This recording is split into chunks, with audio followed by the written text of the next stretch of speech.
The sun hadn't even risen when Maya Johnson's alarm went off. It was 4:30 in the morning, and while the rest of the neighborhood slept, she was already rubbing the tiredness from her eyes. Her small two-bedroom apartment was quiet except for the soft hum of the refrigerator and the gentle breathing of her two children in the next room. "Another day," she whispered to herself, feet finding her worn slippers beside the bed. Maya moved through her morning routine like a well-rehearsed dance. First, lunch preparations, turkey sandwiches with the crusts cut off for her daughter Zoe, and extra peanut butter for her son Dion, who was growing like a weed at 12 years old. She tucked little notes into both lunch bags, small reminders that Mom was thinking about them even when she wasn't there. The kitchen clock showed 5:15 a.m. when she stepped into the shower, letting the hot water wash away the remaining sleepiness. By 5:30, she was in her nursing scrubs, hair neatly pulled back. Maya paused at her children's doorway, watching them sleep for just a moment before gently waking them for school. "Morning, sleepyheads," she said softly. "Time to start our day." Dion groaned and pulled his blanket higher. "5 more minutes, Mom." "Not today, buddy. Remember you've got that math quiz." While the kids got dressed, Maya packed their backpacks and made quick breakfast plates of scrambled eggs and toast. The kitchen table became command central, homework checked, permission slips signed, and gentle reminders about after-school arrangements. "Mrs. Wilson will pick you up today," Maya reminded Zoe while fixing her hair into neat braids. "I'll come get you right after my shift ends at the clinic." By 7 a.m., they were piling into Maya's aging blue sedan, the one her father had helped her buy 3 years ago when her old car finally gave out. The morning drive was their special time, singing along to the radio, going over spelling words, or just talking about dreams from the night before. Maya dropped the kids at school with hugs and their daily motto: "Learn something new, be kind to someone, stand tall." Alone in her car, driving to the hospital, Maya finally let out a deep breath. The morning rush was over, but her day was just beginning. As a nursing assistant at County General, she'd spend the next 8 hours helping patients, changing beds, and supporting the medical staff. The pay wasn't great, but her supervisor had mentioned a possible promotion if she could finish her nursing degree. That thought kept her going as she parked in the staff lot. Just 3 more classes to complete her degree, classes she took online late at night after the kids were asleep. Her phone buzzed with a text from her father. "Hope you all got out the door okay. Call me later." Maya smiled. Dad always checked in. Ever since her husband had left 4 years ago, her father had stepped up in countless ways. The kids didn't know much about their grandfather's military career, just that he had been some kind of special soldier who now lived 2 hours away. What they did know was that he never missed a birthday, showed up for school plays, and taught Dion how to fish last summer. What they didn't know was how many times he had helped Maya with rent when her paycheck stretched too thin, or how he had stayed up with her on the phone during those first terrible months of single motherhood when she cried herself to sleep. As Maya walked into the hospital, she nodded hello to the security guard and straightened her shoulders. Her second job at the local bookkeeping office wouldn't start until 5:30 p.m., after she picked up the kids and got them settled with dinner and homework. It would be another long day, but Maya had learned to find strength in routine. One day at a time, she reminded herself as she clocked in. That's what her father always told her. One step after another. Keep moving forward. Little did she know that in just a few hours, her carefully balanced world would be turned upside down by flashing police lights in her rearview mirror. Maya's shift at the hospital had gone by quicker than usual. One of the patients, an elderly woman recovering from hip surgery, had thanked Maya for her gentle care and held her hand for a moment longer than necessary. Those small moments made the long hours worthwhile. The afternoon sky had turned gray, with rain clouds gathering overhead as Maya drove to pick up Dion from basketball practice. The windshield wipers squeaked against the glass as the first drops began to fall. "How was practice?" she asked as Dion climbed into the passenger seat, his gym bag tossed into the back. "Coach says I might start next game," he replied, a rare smile crossing his face. Maya reached over to squeeze his shoulder. "That's my boy. Dad's going to be so proud when I tell him." They drove in comfortable silence for a while, the radio playing softly as rain pattered against the car roof. Maya was mentally calculating what leftovers she could stretch for dinner when flashing blue and red lights appeared in her rearview mirror.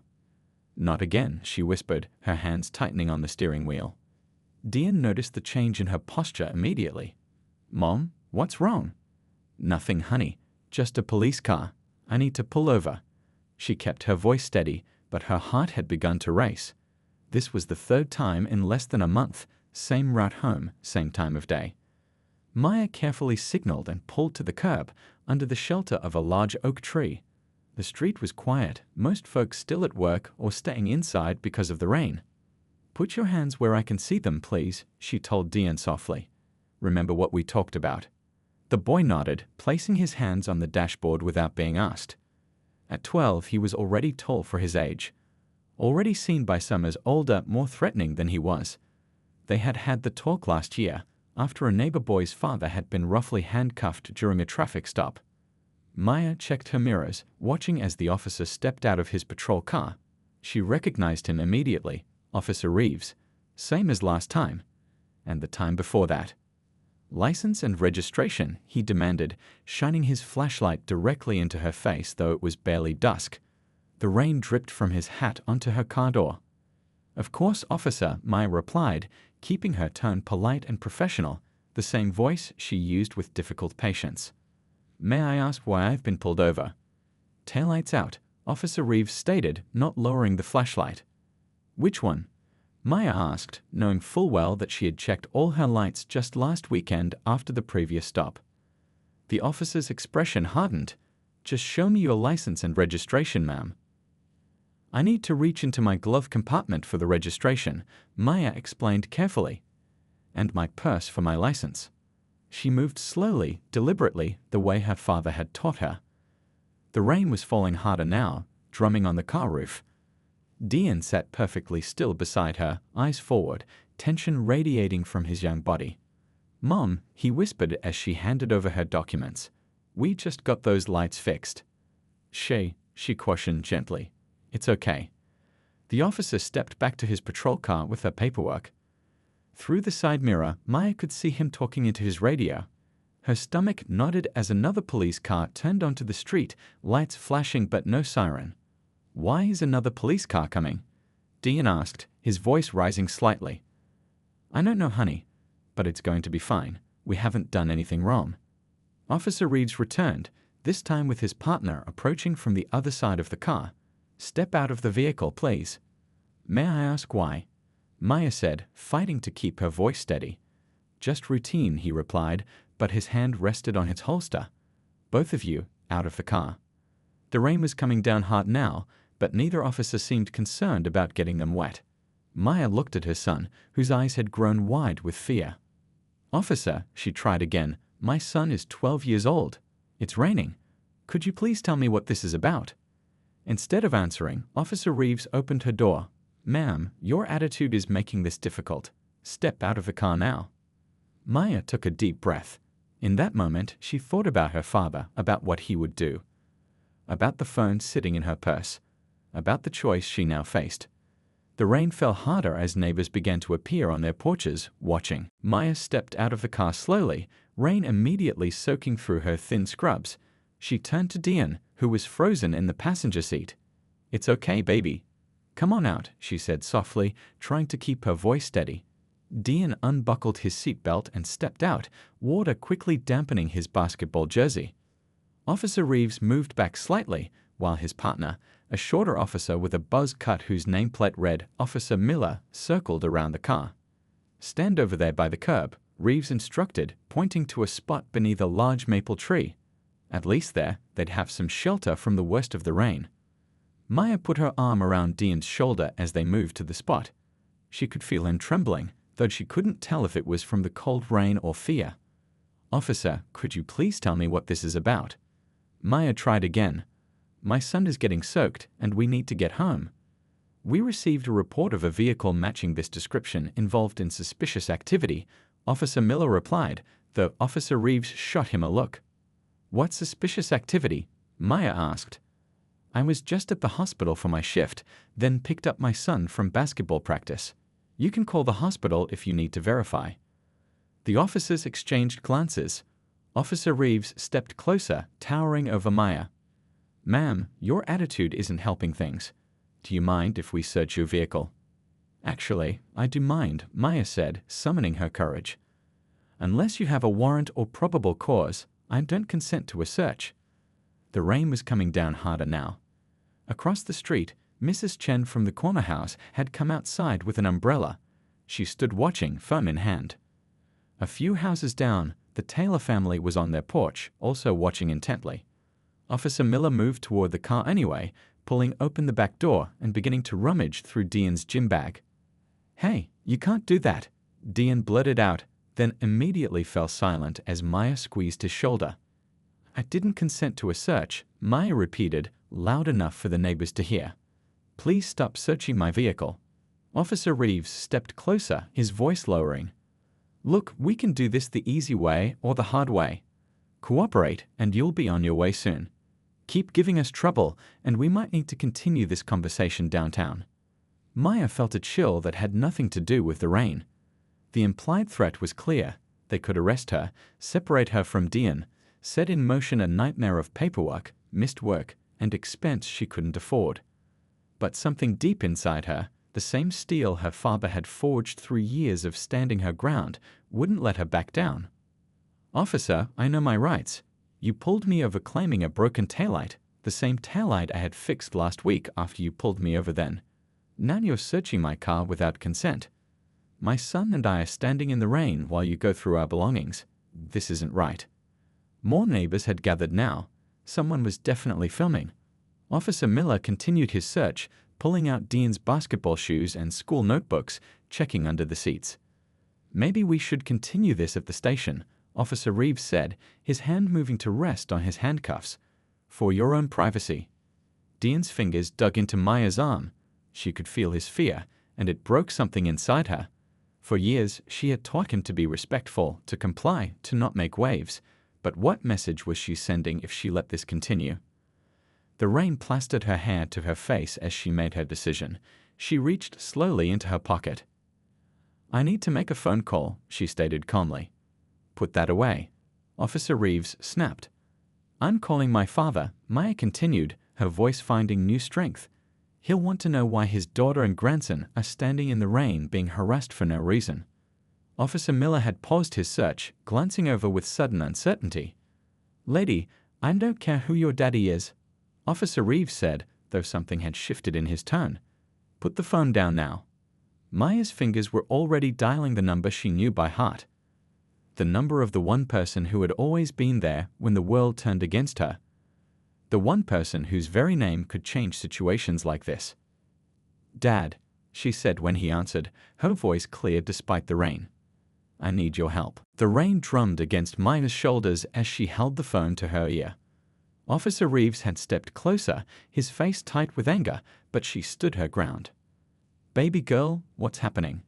Her father's voice came through clearly, that familiar deep rumble that had always meant safety. "Dad, I'm being pulled over again.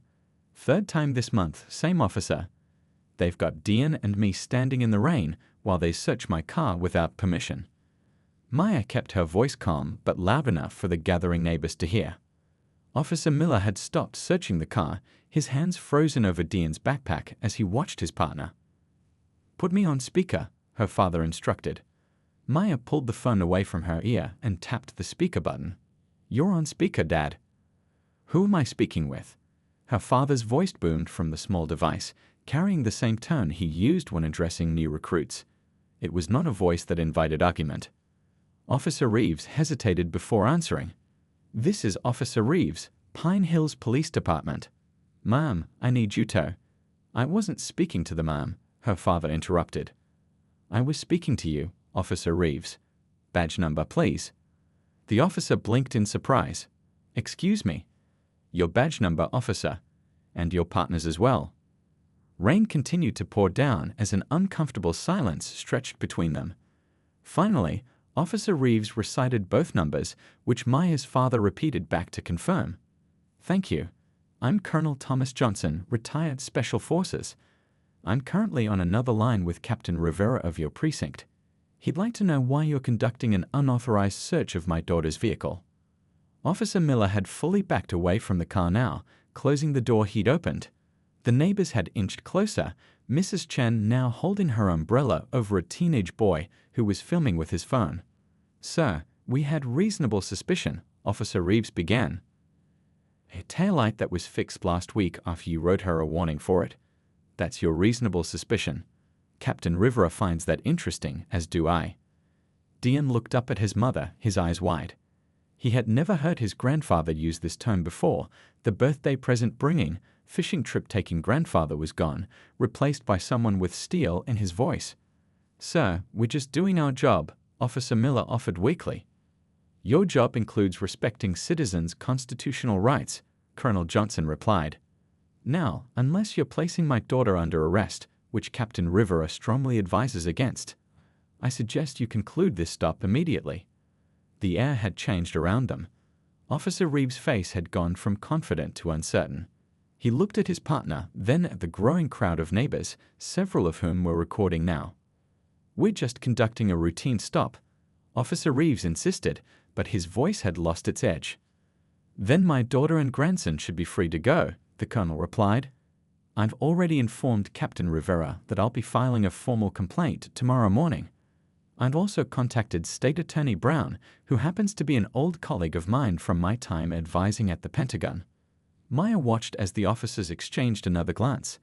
She had never involved her father in these situations before, had always handled them herself. But standing here, with Dion shivering beside her, she knew she'd made the right call. "You folks are free to go," Officer Miller said suddenly, stepping away from the car. "Drive safely, ma'am." Officer Reeves looked like he wanted to object, but instead nodded stiffly and began walking back to his patrol car. "I'm staying on the line until you're both safely in your car and driving away," her father said. Maya put her arm around Dion's shoulders and guided him back to their car. The neighbors watched silently as they got in, Maya's hands shaking slightly as she started the engine. "We're in the car, Dad," she said, wiping rain from her face. "Good. Drive straight home. I'm calling Captain Rivera back to make sure those officers don't follow you." "And Maya?" "Yes, Dad. I'm driving up tonight. This ends now." As Maya pulled away from the curb, she saw the neighbors still watching, still recording. Officer Reeves sat in his patrol car, talking angrily into his radio. In the passenger seat beside her, Dion finally relaxed his clenched fists. "Grandpa sounded different," he said quietly. "That's because before he was your grandpa, he was Colonel Johnson," Maya replied, her voice steady now. "And the world learned a long time ago not to mess with Colonel Johnson's family." Maya's hands were still shaking slightly as she pulled into their apartment complex. The rain had eased to a drizzle, but both she and Dion were soaked to the bone. Neither had spoken much during the drive home, the radio filling the silence between them. "Go get changed into dry clothes," Maya told Dion as they entered their apartment. "I'll make some hot chocolate." While Dion disappeared into his room, Maya leaned against the kitchen counter and took her first deep breath since seeing those flashing lights. Her phone buzzed with a text from her father, 20 minutes away. "Got stuck in traffic. You okay?" She texted back a quick, "We're fine," before putting water on to boil. As she reached for the cocoa mix in the cabinet, there was a knock at the door. Maya froze. Had the officers followed them home after all? She moved cautiously to the peephole and was relieved to see Mrs. Chen from across the street, holding a large umbrella. "I saw what happened," the older woman said when Maya opened the door. "My nephew got it all on video. He already uploaded it." "Thank you for being there," Maya replied, touched by her neighbor's concern. "Those officers have been trouble for months," Mrs. Chen continued. "Always stopping the same people, always making excuses. My nephew was pulled over twice last month." Before Maya could respond, another knock came at the door. This time it was Mr. Washington from 2 buildings over, along with his wife. "We'd heard what happened," he said, his usually cheerful face serious. "The neighborhood group chat is blowing up. Everybody's talking about it." By the time Dean emerged from his room in dry clothes, 5 neighbors had gathered in their small living room. Maya's phone kept buzzing with messages and calls from friends who had seen the video. "Is Grandpa really coming?" Dean asked quietly as Maya handed him a mug of hot chocolate. "He's almost here," she answered, just as another knock sounded, 3 sharp raps that she recognized immediately. When Maya opened the door, her father stood there, still in his work clothes, pressed khakis, and a button-down shirt that did little to hide his military bearing. At 62, Colonel Thomas Johnson stood ramrod straight, his close-cropped hair now more salt than pepper, his face weathered but strong. "Dad," Maya said, relief washing over her as he pulled her into a tight hug. "I'm here now," he said simply before releasing her to crouch down to Dean's level. "You okay, soldier?" Dean nodded, trying to look brave despite his red-rimmed eyes. The colonel straightened up, noticing the neighbors gathered in the living room for the first time. "I didn't realize you had company." "They're here to help," Maya explained. They saw what happened.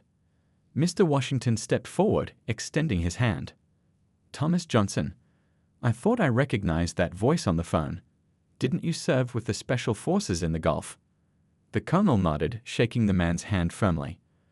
"My brother was Air Force, stationed at the same base. He told stories about you." Before the colonel could respond, his phone rang. He checked the screen and held up a finger. "Need to take this. It's Captain Rivera." The room fell silent as he answered. "Colonel Johnson here." He listened for a moment, his expression giving nothing away. "I see. Yes, that would be acceptable. Tomorrow at 9 a.m. My daughter will be there." Another pause. "Yes, I'll be accompanying her. Thank you, Captain." He ended the call and turned to the room. That was the police captain. "Officers Reeves and Miller have been placed on administrative leave pending an investigation. They want you to come in tomorrow to make a formal statement." A murmur went through the small gathering. Mrs. Chen's nephew raised his hand slightly. "Sir, my video has over 2,000 views already. People are sharing it everywhere." The colonel nodded. "Good. Documentation is important." "What happens now?" Maya asked, sitting on the arm of the couch. Her father's expression softened as he looked at her and Dean. "Now we make sure this doesn't happen again, not just to you, but to anyone in this community." Mr. Washington spoke up. "We've been trying to get attention on these issues for months. Nobody would listen." "They'll listen now," the colonel said, his voice quiet but certain. "I made some calls on the drive here. Old friends in positions that matter. This stops now." As the neighbors nodded in agreement, Maya felt something she hadn't experienced in a long time. Hope that maybe, just maybe, things could change. The next morning dawned clear and bright, a stark contrast to yesterday's rain. Maya woke early as usual, but today her father was already in the kitchen, fresh coffee brewing and pancakes sizzling on the stove. "You still make those?" Maya asked, smiling at the sight of her father in an apron. "I haven't had your pancakes since I was in college." "Some skills you never lose," he replied, flipping a perfectly golden pancake with the expertise of someone who had made hundreds of breakfasts for hungry soldiers. "Thought the boy might need some proper fuel today." As if on cue, Dean shuffled into the kitchen, drawn by the smell. His eyes widened at the stack of pancakes. "Whoa." "Eat up," the colonel told him, sliding a plate across the counter.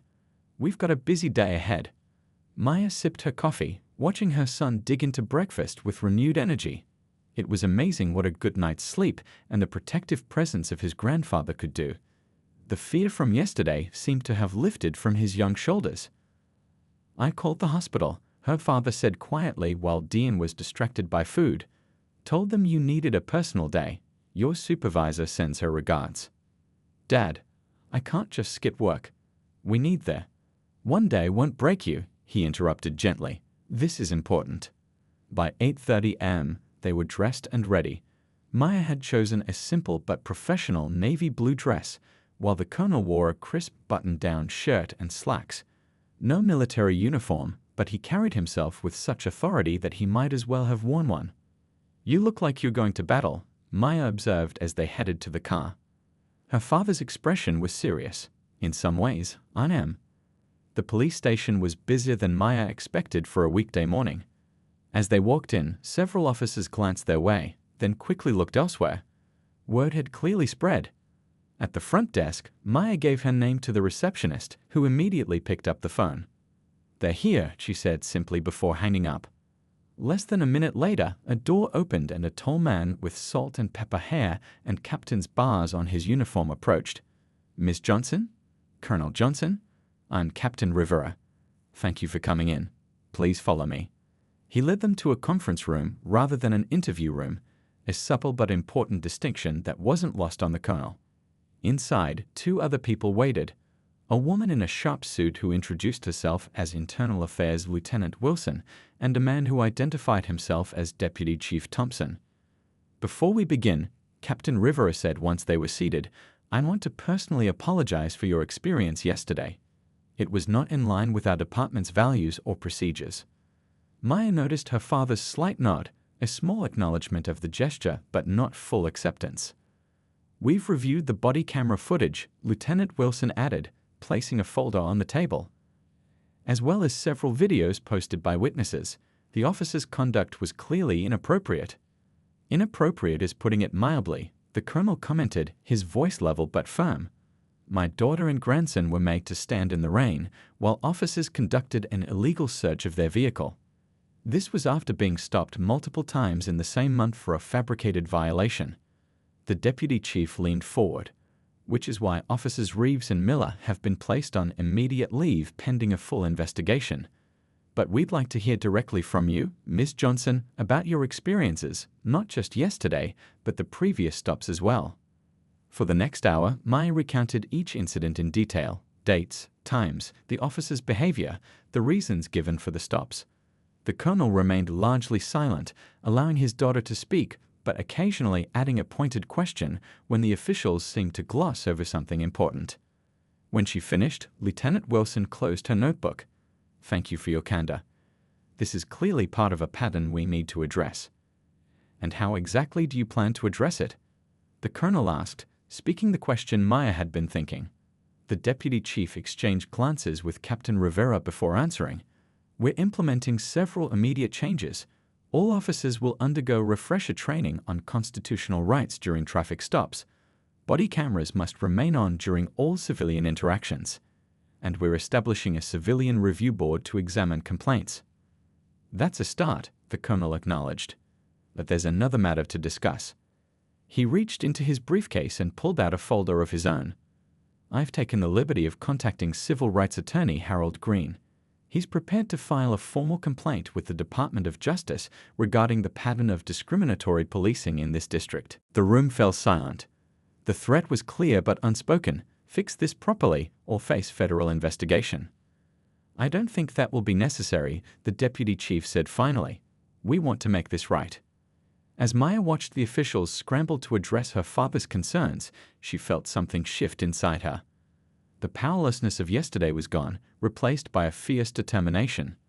This time, things would change. 3 months later, Maya sat on a folding chair in the community center, watching as people filed in for the first official meeting of the Pine Hills Neighborhood Safety Coalition. What had started as neighbors gathering in her small apartment had grown into something much bigger. "Nervous?" her father asked, sitting beside her. He had extended his stay from the planned weekend to nearly 2 weeks after the incident, and though he'd returned to his own home, he drove up every Sunday without fail. "A little," Maya admitted, straightening the papers in front of her. "Public speaking isn't exactly my thing." "You'll do fine," he assured her. "Just tell your story." The room was nearly full now. Maya spotted Mrs. Chen in the front row, alongside Mr. Washington and his wife.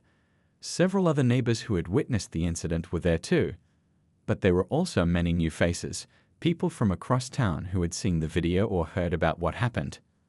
At precisely 7:00 p.m., a tall woman with gray streaked hair stepped to the microphone. "Good evening, everyone. I'm Dr. Powell from the City Council, and I'm here to listen to your concerns and update you on the changes being implemented within our police department." Maya took a deep breath as Dr. Powell continued. "As many of you know, an incident 3 months ago sparked important conversations about policing in our community.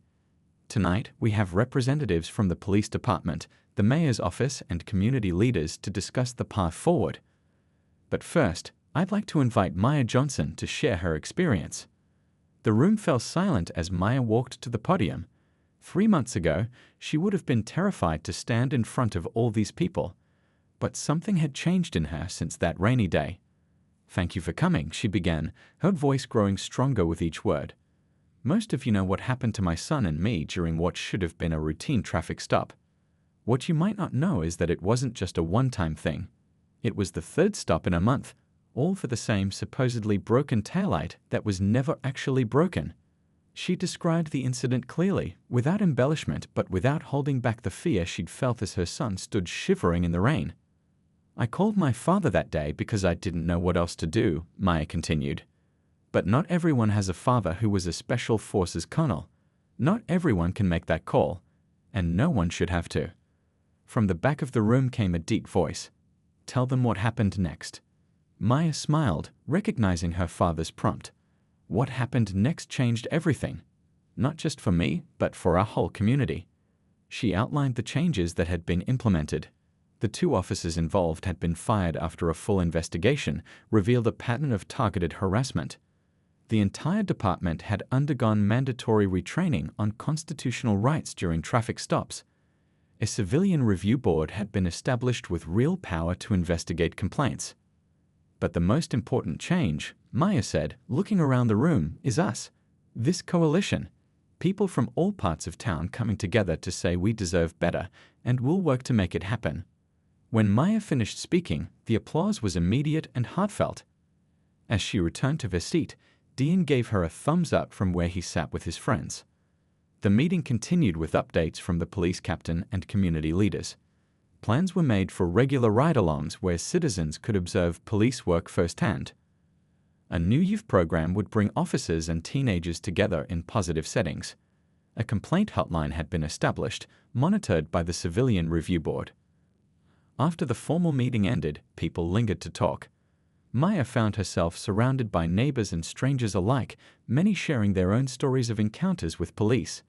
"You should run for city council next year," Mrs. Chen suggested, patting Maya's arm. "We need voices like yours." Maya laughed. "One step at a time. I'm still trying to finish nursing school." Across the room, she spotted her father deep in conversation with the police captain. They seemed to be discussing something serious, but then the captain nodded and extended his hand. Her father shook it firmly. Later that night, as they walked to their cars, Dean ran ahead with his friends while Maya and her father followed more slowly. "I'm proud of you," he said simply. "I couldn't have done it without you," Maya replied. The colonel shook his head. "You would have found your way. You always do." As they reached her car, Maya looked back at the community center, still lit up with people talking and planning inside. "You know what's funny," she said. "Those officers thought they were intimidating just one person that day. They never realized they were waking up a whole community." Her father smiled. "That's how change always happens. One person stands up, then another, then another. Pretty soon, you've got an army." Maya nodded, thinking of the long road still ahead, but no longer feeling like she walked it alone.